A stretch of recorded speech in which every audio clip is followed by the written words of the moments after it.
eu sou o João Machado do Poliedro e vamos para uma aula de história.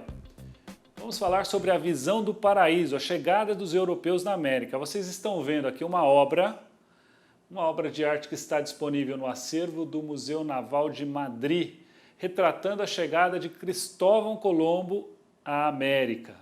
E a gente vai estar de olho na questão do Éden, dos mitos edênicos, uma visão que prevaleceu durante muito tempo na Europa, segundo a qual existiria na face da Terra o paraíso perdido, como a gente destaca nesse trecho.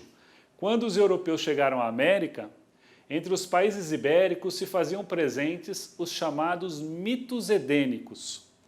Estas crenças, provenientes do período medieval, fizeram ou faziam com que os portugueses e espanhóis acreditassem que o paraíso era um local que poderia ser atingido pelos homens, e não apenas algo distante e intangível. Percebam, o paraíso é na Terra, e o paraíso se revela dentro da ideia dos mitos edênicos como algo puro, como algo genuíno, distante da ideia do pecado, através do qual os homens e as mulheres que vivessem dentro desse espaço privilegiado seriam as almas já previamente salvas da danação eterna.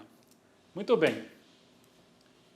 Aqui a gente já tem uma outra pintura clássica, né? a obra do Vítor Meirelles, que é acervo do Museu Nacional de Belas Artes, retratando justamente a primeira ação da igreja no Brasil, a primeira missa realizada em terras brasileiras. E aí, novamente, a ideia do Éden na Terra.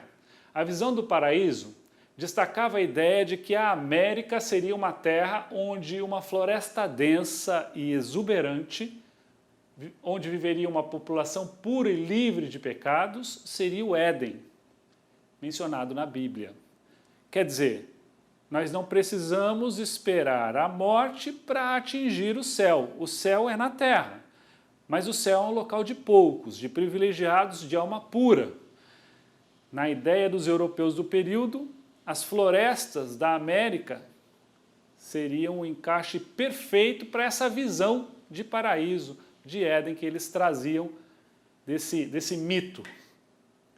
Bom, vamos ver a palavra de um historiador, um especialista que é o Hilário Franco Júnior. Dentro dessa lógica da Igreja Católica, da Bíblia, das ladainhas, os mitos edênicos passam também a fazer parte. Constrói-se uma ideologização do cotidiano como duro, difícil, de muito trabalho, de trabalho na terra.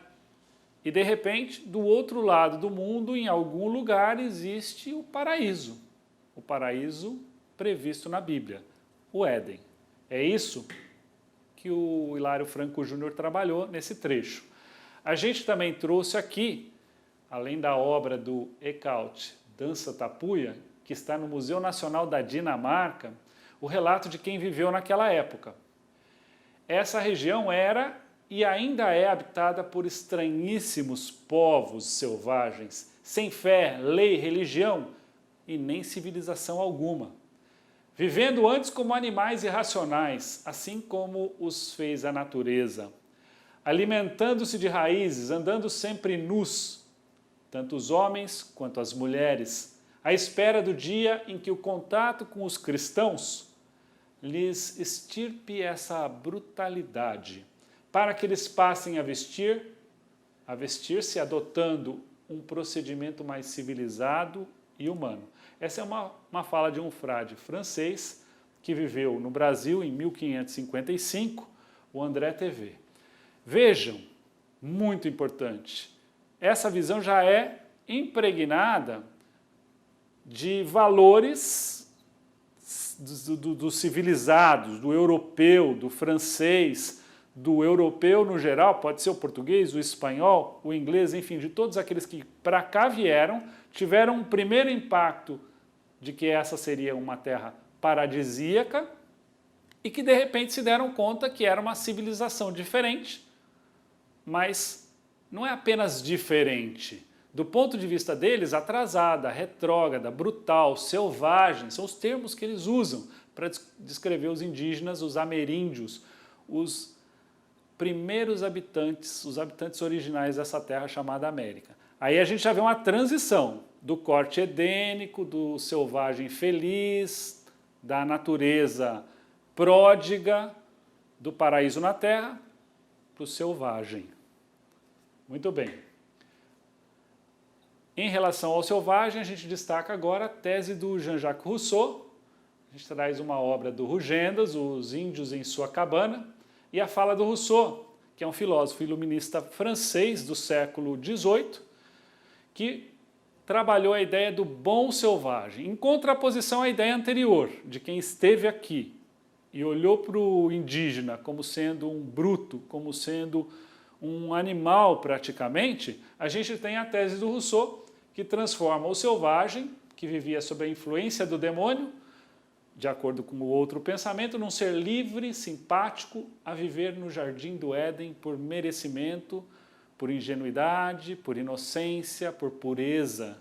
Essa já é uma outra visão, já é a visão do esclarecido, do iluminista, e não do colonizador que olha para o seu oponente como um adversário na luta pela terra.